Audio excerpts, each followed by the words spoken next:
Bapak Sukirman selaku Kadus Desa Harjowinangun Kecamatan Godong Kabupaten Grobogan bermaksud membantu Saudara Harsono selaku penjual truk tronton nomor pol R1750BK tahun 2008, tetapi malah mendapat fitnah dari media Bratapos dan didatangi seorang yang mengaku kuasa hukum dari keluarga Harsono. Padahal Bapak Sukirman lah yang merasa dirugikan karena sejak truk itu diantar tidak pernah bisa dipakai kerja, dan saat ini diperbaiki semua, mulai per pintu belakang, bahkan bumper, dan rencana mau dicat ulang karena truk tersebut bekas dipakai kerja di pelabuhan yang banyak kena air garam. Marilah kita ikuti wawancara kami dengan Bapak Sukirman, Kadus Desa Harjowinangun Kecamatan Godong Kabupaten Grobogan, agar mendapatkan keterangan yang benar dan bisa dipercaya. Pak Kirman nggih, berkaitan dengan truk R1750BK itu gimana Pak kejelasannya? Oh gini, jadi awalnya truk itu adalah milik saudara almarhum Harsono Solo Tigo. Dulunya memang pernah kerja di saya ngangkuti jagung. Terus beberapa bulan kemudian dia datang lagi ngeluh kalau dia sudah merasa tidak bisa mengangsur, dan angsurannya saat itu sudah telat 4 bulan. Nah kemudian dia ngomong dengan saya, Pak D, mbok kula ditulungi artinya mobil kula niku jenengan tumbas napa pripun, sing penting iso nggih kerja. Pak, nek mobil jenengan konuku ya katakan sekalian, jadi kita nanti juga jelas. Jadi mobil itu statusnya BPKB di mana dan kesepakatan harga berapa. Akhirnya oke. Setelah itu saya datang ke rumahnya Harsono. Ketemulah Pak Harsono itu. Kemudian Pak Harsono, oh nggih Dik, benjang lo tak sowan teng daleme jenengan teng Godong. Dia datang ke Godong dengan temannya, kernetnya kalau tidak salah itu sepeda motoran. Rembukan artinya bahwa kendaraan ini kok nuku piro kan itu loh. Nah, akhirnya terjadilah di angka 220. Nah, terjadi angka di 220, oke. Terus Pak Harsono tuh pulang waktu itu minta sangu saya itu 5 juta.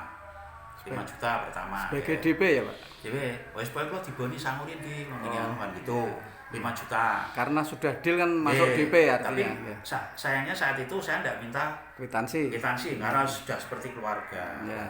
Terus kemudian setelah Harsono pulang, truk unit itu diantar ke saya ke belakang warung itu. Posisinya ya di situ. Saya tidak rubah-rubah. Terus akhirnya Pak Harsono saya tambah lagi transfer 10 juta.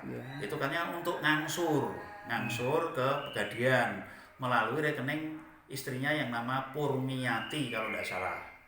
Terus kemudian lagi saya transfer lagi 5 juta juga lewat Purmiati itu. Nah, setelah itu artinya kan sudah ada ikatan dengan saya. Nah, kemudian beberapa hari dari pihak Pegadian datang ke saya. Menanyakan, Pak, sebenarnya unit Pak Harsono ini di tempat penjaringan itu statusnya seperti apa kan begitu. Pak, itu kata Pak Harsono mau dijual ke saya. Kok dijual gimana, wong itu BPKB-nya masih diagunkan di pihak Pegadian kami.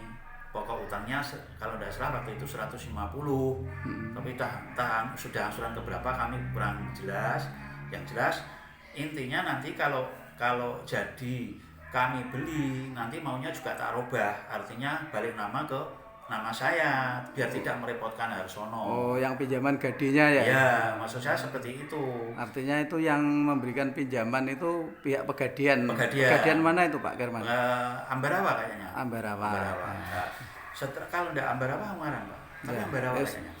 Terus akhirnya total uang Pak Kirman yang masuk ke Pak Harsono totalnya berapa Pak? Yang 5 juta, 10 sama transfer ke istrinya juga 5. Terus Pak Harsono lagi terakhir itu minta lagi 3 juta. 3 juta mau dibawa ke Sangu ke Jepara ke orang tuanya saat itu. Selebihnya kan setelah terjadi itu Pak, kendaraan itu kan tak perbaiki. Karena tidak layak jalan. Karena waktu itu kan tidak layak, per belakang aja putusnya 3. Pak Arsono juga ngecek baut rodanya 4 putus. Terus per depan itu yang patah itu ada 3, itu yang sebelah kanan itu 2, yang kiri 1. Begelnya ganti semua, terus belakang juga pernya patah itu ganti berapa ya Pak? 3 kalau tidak 4. Itu ditempatin bengkel Margini Danyang. Terus kemudian baknya dari Pak Arsono tutupnya juga nggak layak, tutup bak damnya itu sudah kalau buat muatan tetap tumpah. Itu tak perbaiki, yang bocor-bocor tak lasi semua, bisa dilihat sampai sekarang. Terus kabin-kabin yang kropos itu juga tak lasi semua.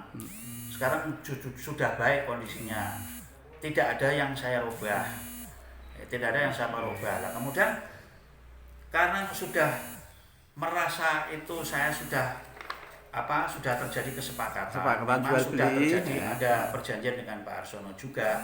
Akhirnya kendaraan itu kan suratnya SNK-nya terlambat, akhirnya juga mati. Mau diisikan. Nah, kami berusaha tak pajeke lewat Biro Jasa Purwodadi pertama. Nah, Biro Jasa Purwodadi itu sampai 4 kali ke Cilacap, itu mental. Bahkan saya disarankan, Mbah nek iso kendaraane ora usah diteruske, para duwite jenengan kon balike, dandane kon balike, dibalike wae Mbah. Lah apa masalahnya Mas? Buku kiri abal-abal. Gitu.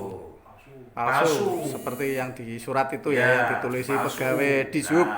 Setelah ada berita dari Biro Jasa saya bahwa itu palsu, kemudian saya telepon Pak Arsono. Pak Arsono kok begini, kok ngeten Pak, ini suratnya. Pak Arsono lah datang dengan temannya yang keneknya itu, saya namanya lupa, dengan bawa sepeda motor. Ya, itu Pak Arsono, Pak D, kalau biasanya nek ngekirke, nek ngisekke lewat rencang pulau mriko, Ungaran. Nah, ya udah coba Pak, coba jenengan ngisekke, lewat temennya jenengan, itu toh, lewat temennya jenengan, gitu.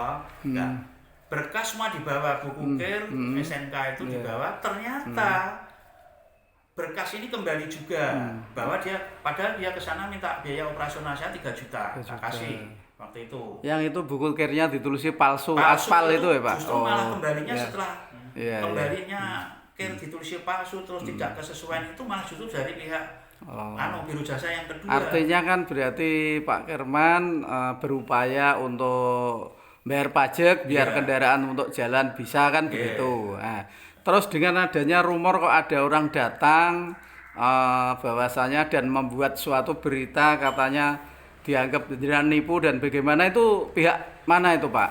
Nah itu katanya dari lembaga hukum apa Nusa Bakti atau apa, kami tidak tahu. Kuasa hukumnya? Kuasa hukum dari istri Harsono. Mungkin ya, saya sendiri. Saya sendiri waktu itu kan tidak ketemu karena saya pas di Kudus di bengkel Aneka. Nah mereka itu datang ke desa, nemui kepala desa saya. Ya kok artinya begini, yang saya maksud kok sampai menyantumkan kinerja panjenengan di desa dan lain sebagainya, kan termasuk mencemarkan nama baik jenengan itu. Tidak ada hubungannya Pak. Nah iya kan itu kan bukan urusan pekerjaan jenengan kan. Itu urusan pribadi saya, tidak ada kaitannya dengan institusi saya. Nah makanya itu. Tidak ada. Dengan peristiwa itu Pak Kirman merasa nyaman atau merasa keberatan? Kalau saya keberatan dong. Kalau saya dikatakan nipu ratusan juta, nipu yang mana? Nipu yang mana? Buktikan. Gitu loh. Nah, kemudian data dari kuasa hukum itu datang ke warung, ketemulah istri saya. Istri saya telepon terus disambungkan ke saya. Halo. Saya dari Salatiga Pak, dari lembaga hukum Salatiga. Ini saya dapat kuasa dari 2 orang ini istri Harsono dan 1 siapa yang urusan bank gitu loh. Ini maunya Pak Kirman gimana? Loh saya ini baru di Kudus. Karena jenengan tidak janjian dengan saya sehingga juga nggak bisa ketemu saya atau dijadwal lain kali. Dan itu kalau gitu berarti kalau penjenengan nanti ketemu lagi kapan dijadwalkan. Kemudian kalau penjenengan kuasa hukum kalau mengenai unit tronton itu sebenarnya sudah serahkan kepada pengacara saya kalau nanti ada apa-apa, karena saya juga tahu bahwa ini suratnya ini palsu, takut palsu, ya, tidak sesuai, ya. Ini fakta, tidak merekayasa, ini palsu, buku kirnya juga palsu. Itu tadi yang buku kirnya ditulis aspal itu yang nulis Dinas Perhubungan ya Pak? Mungkin saja Dinas Perhubungan, karena itu waktu soal kembali ada tulisan aspal itu sama Biro Jasa yang kedua, yang orang Ungaran yang bawa Pak Harsono almarhum. Paling belakang itu yang nulis orang perhubungan ya? Mungkin. Belakang? Iya. Nah itu, berarti sudah dibawa ke Cilacap sana, orang perhubungan menulis ini kir aspal gitu? Aspal. Oke. Karena kendaraan di Cilacap, kirnya itu dibikin di Jakarta. Jakarta. Terus kemudian dari Cilacap menyarankan, coba Pak dicek di sasis itu ada ndak tanda kir, kalau itu resmi ada tanda kir jeblokan di sasis itu ya, yang keluaran dari kir Cilacap. Tidak ada. Itu sehingga dengan hal ini saya telepon ke Pak Harsono lagi, Pak, sekarang begini, karena situasinya seperti ini, tolong duit saya dibalikin saja, terus dandannya habis berapa, tolong balikin, nanti kendaraannya dan bawa. Kendaraan justru sekarang lebih baik. Terus Nek merasa itu dipradali, sebenarnya tidak dipradali. Kalau orang yang pengalaman bawa kendaraan itu sebenarnya kan dulunya di pelabuhan. Itu karat semua. Yang bilang dipradali siapa Pak? Itu dari pemberitaan, tak pradali, nggak utuh kan gitu. Iya. Itu berarti bodoh orangnya, nggak mudeng. Nah dia nggak melihat unitnya waktu datang? Ya itu ada foto sih, mungkin lihatnya sepintas, dipradali. Yang dipradali apanya? Berarti dia termasuk menyebarkan kabar bohong ya Pak? Ya jelas bohong. Itu enggak ada tipu-tipu ratusan juta itu. Artinya dia tidak sesuai fisik kendaraan yang difoto. Artinya dia menebar atau menyiarkan berita bohong.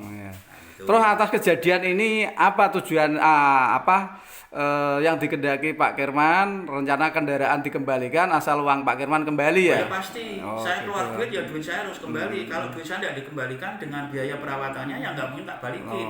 Gitu ya. Itu aja. Nah, saya simpel kok. Tidak akan sulit-sulit. Gitu loh. Karena saya juga ngeluarin duit. Itu di satu sisi masalah kendaraan itu, di satu sisi nama Bapak berarti dicemarkan oleh oknum keluarga Pak Harsono ya, yang memberi kuasa. Nah, dengan adanya kabar berita bohong dan istilahnya menyemarkan nama baik, rencananya Pak Kirman terima atau ingin menuntut Pak? Ya kalau memang berita itu kita buktikan tidak sesuai, ya nanti kita tuntut Pak. Sesuai dengan hukum yang berlaku ya? Kita tuntut, karena saya juga merujuk pada surat-surat ini. Kalau beli kendaraan seperti ini, siapapun orangnya tetap merasa keberatan. Tidak berani malah. Tidak berani. Itu tidak berani, karena kir yang seperti ini sudah tidak berlaku lagi, karena sekarang sudah e-kir, bentuknya seperti ATM. Di samping itu setidaknya orang memuat berita itu kan klarifikasi kepada narasumber, artinya ketemu panjenengan, ketemu unit, ketemu pihak-pihak yang diwawancara. Oke, atas peristiwa ini apabila nanti uang Bapak tidak dikembalikan, berarti unit tetap ditahan oleh Pak Kirman ya? Pasti, pasti. Ada yang perlu ditambahkan Pak? Tidak, sementara pokoknya yang penting saya tambahkan, kalau unit itu mau diambil silakan uang saya kembalikan. Gitu ya. Dulu. Kalau tidak jangan sekali-sekali mengambil kendaraan itu. Oke. Terima kasih. Terima kasih. Untuk mendapatkan berita yang berimbang dan sesuai dengan fakta, jurnalis Kilas Fakta masih menggali dari beberapa sumber. PT Kilas Fakta Grup Pati Jawa Tengah, Rusmito SH melaporkan.